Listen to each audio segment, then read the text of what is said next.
There has been a philosophical route to control others since man could first convey a language or put it in writing. As soon as people had power, and one slime ball that came out of the ocean developed into a stronger man than his neighbor, somebody had the inclination to control someone else.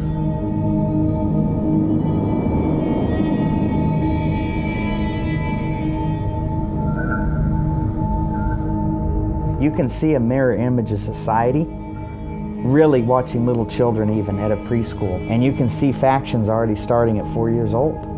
Who's going to be the strongest, who's the fastest, who can outwit the other guy, and who can bargain off the most Barbies and G.I. Joes to somebody else. George Bush Sr. just didn't stand up and say there's 1,000 points of light in a new world order. It didn't just start in '91. What is at stake is more than one small country.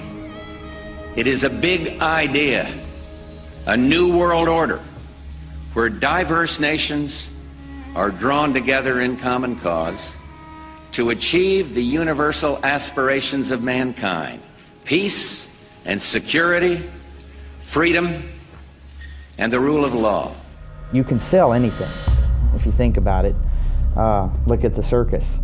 And if they can sell and pitch their goods and hardware to people, and it makes people feel good even though it's a false sense of security, like we have to do this to protect you from yourself. Before you know it, they're raised up on that ivory tower, and it's no longer we're doing this to protect you from yourself, we're doing this to control you and manipulate you. If we don't do this for your own good, protect you from terrorism, give you national health care because you're too stupid to pick your own health care, and you sure can't be trusted to build any highways or control the flow of water within your state or county, or dam it, or have a power plant or anything without our overbearing guidance.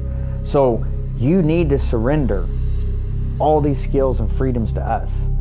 If you were to analyze them mentally, many would be diagnosed as megalomaniacs and sociopaths. Everybody has varying degrees of desires, even sick people. How sick they want to be, how in charge they want to be. So some people will naturally be fine of just being in charge of a few thousand people. Others think in the size of nations. The best way to control a population is through resources.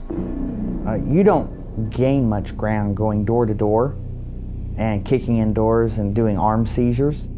If you can control the ability for people to prosper and produce and to eat and to drink, then you control a population. By over-regulating industries with no scientific proof, you have crushed the ability for American manufacturing to be the lead in the world.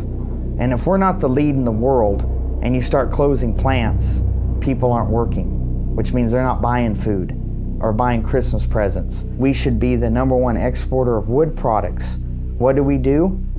We continually, year after year, set a new record of catastrophic wildfires, burning up in a matter of days. You cannot recover that. I can't wave a wand and make 200 years, 300 years of forestry grow for your children to enjoy. So it's that Hegelian dialectic. If you create the catastrophe, then you already have an answer to that catastrophe ahead of time. Then you create a catastrophe so you can come in and be the hero and save them. We cannot continue on this path without imploding, self-destructing. You will always have predator and prey.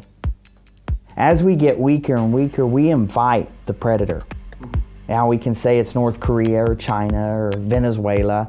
An adversarial country that seeks to have a larger stand in the world with a military or economically would be a fool not to pick on a country with the rich resources that we have and not make an attempt at a takeover. Do I want it to happen?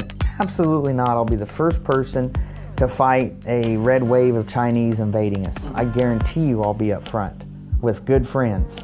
But if for an adversary not to take advantage of our weakening position strategically or tactically, they're not going to pass that up. And I don't see how we're going to get out of the current. We're not going to get through one more generation. Look at the ammunition sales that have been going on. What does the USDA Forest Service need to be stockpiling current combat 5.56 ammunition, M16 ammunition? Is there like some wave of Smokey the Bears that are rabid right now? Okay, somebody's preparing for something. They obviously aren't doing it to protect us. I think they're afraid of a cataclysmic backlash. I mean, you can only push a people so far before they said enough's enough. How do we mitigate the damage? How do we do something good? We do some introspection, if you will. I'm not talking some Buddhist thing. I just mean that old phrase of looking in the mirror, saying, here's what I believe in, and here's what I'm willing to die for. Is it going to happen and we're just going to save the whole economy and country as we know it right now, or as we know it historically? No. It is infixable as we know it. It's going to have to implode, collapse, and we're going to have to, the survivors that want to prosper and be free again are going to have to rebuild again.